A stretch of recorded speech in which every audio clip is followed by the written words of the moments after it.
সামগুৰিৰ ৰঙাগড়া চাহ বাগিচাত উত্তপ্ত পৰিস্থিতিৰ সৃষ্টি হয়। বাগিচাৰ সহ পৰিচালকৰ বিৰুদ্ধে নাবালিকাক অশ্লীল প্ৰস্তাৱ দিয়াৰ অভিযোগ উঠিছে। বাংলোত কাম কৰাৰ চলেৰে নাবালিকাক অশ্লীল প্ৰস্তাৱ দিয়াৰ অভিযোগ উঠিছে। সহ পৰিচালক দেৱৰঞ্জন মহন্তৰ বিৰুদ্ধে প্ৰতিবাদ সাব্যস্ত কৰে চাহ শ্ৰমিকসকলে। সমগ্ৰ ঘটনাটো গাত দিয়াৰ অভিযোগ উত্থাপন হৈছে। অসম চাহ জনজাতি সন্থাৰ এই অভিযোগ পূৰ্বেও বহু যুৱতী আৰু মহিলাক দেৱৰঞ্জন মহন্তই অশ্লীল প্ৰস্তাৱ দিয়াৰ অভিযোগ আহিছে। দেৱৰঞ্জন মহন্তক শীঘ্ৰে গ্ৰেপ্তাৰ কৰাৰ দাবী চাহ জনজাতি ছাত্ৰ সন্থাৰ।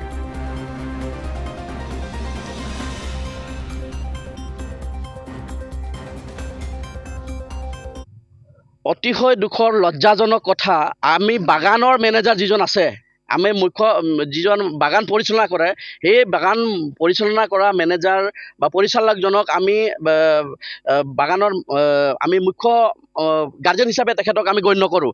তেখেতৰ এনে ব্যৱহাৰত আমি অসম সাহিত্য ছাত্ৰ সন্থাই দুখ প্ৰকাশ কৰিছোঁ আৰু নগাঁও জিলা প্ৰশাসনক দাবী জনাইছোঁ, অতি শীঘ্ৰেই 8 ঘণ্টাৰ ভিতৰত যদি এই মেনেজাৰক এৰেষ্ট নকৰে তেন্তে আমি অসম সাহিত্য ছাত্ৰ সন্থাই ইয়াৰ বিৰুদ্ধে আমি আন্দোলন কৰিবৰ কাৰণে বাধ্য থাকিম। এই যি মেনেজাৰবিলাকৰ অসভ্যালী অশ্লীলতা আমি কেতিয়াও সহ্য নকৰোঁ। শ্ৰমিক মা ভণ্টিসকলক সদায় সন্মান চকুৰে চাব লাগিব, সন্মান দিব লাগিব, সিহঁতৰ অধিকাৰ দিব লাগিব। এই যি ষ্টাফ কোৱাৰ্টাৰত, মেনেজাৰৰ কোৱাৰ্টাৰত এই ছোৱালী মানুহ মাইকী মানুহক কামত নিয়োজিত কৰাক আমি বিৰোধ কৰিছোঁ আৰু আজিৰ পৰা আমি সকীয়াই দিব বিচাৰোঁ যে নগাঁও জিলাত যিমানখিনি চাহ বাগিচা আছে, এই চাহ বাগিচাসমূহত এই ষ্টাফ কোৱাৰ্টাৰত, মেনেজাৰৰ কোৱাৰ্টাৰত এই ছোৱালী মানুহ মাইকী মানুহ কামত নিয়োজিত কৰিব নালাগিব। অন্যথা ইয়াৰ ওপৰত এটা ডাঙৰ আন্দোলন হ'ব, যাৰ সম্পূৰ্ণ দায়িত্ব এই নগাঁও জিলাৰ LC ল'ব লাগিব, কলিয়াবৰৰ লেবাৰ ইনস্পেক্টৰে ল'ব লাগিব আৰু নগাঁও জিলাৰ DC মহোদয়ে ল'ব লাগিব।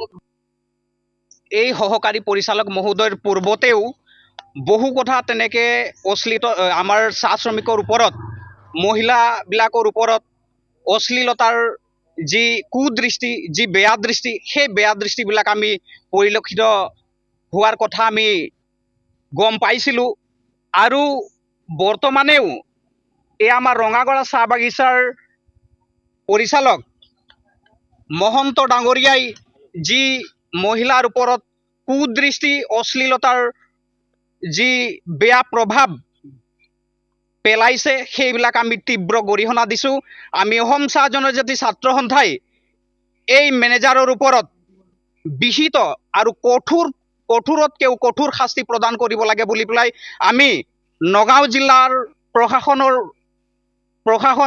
আৰু কলিয়াবৰ সমজিল্লা প্ৰশাসনৰ ওচৰত আমি দাবী জনাম আৰু এই বিষয়টোৰ ওপৰত ACMS অসম চাহ মজদুৰ সংঘই এই কাৰ্যসূচী ল'লে। কাৰ্যসূচী মানে এনেধৰণৰ যে ইয়াক বোলে আমাৰ ৰঙাগড়া চাহ বাগিচাৰ পৰা ট্ৰান্সফাৰ কৰি অন্য এক বাগিচাত প্ৰেৰণ কৰিব।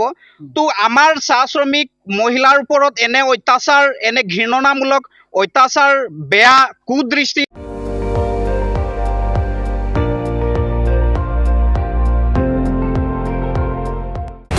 আপুনি চাই আছে ND24, সৰ্বশ্ৰেষ্ঠ নহয় সৰ্বোত্তমৰ দৌৰ।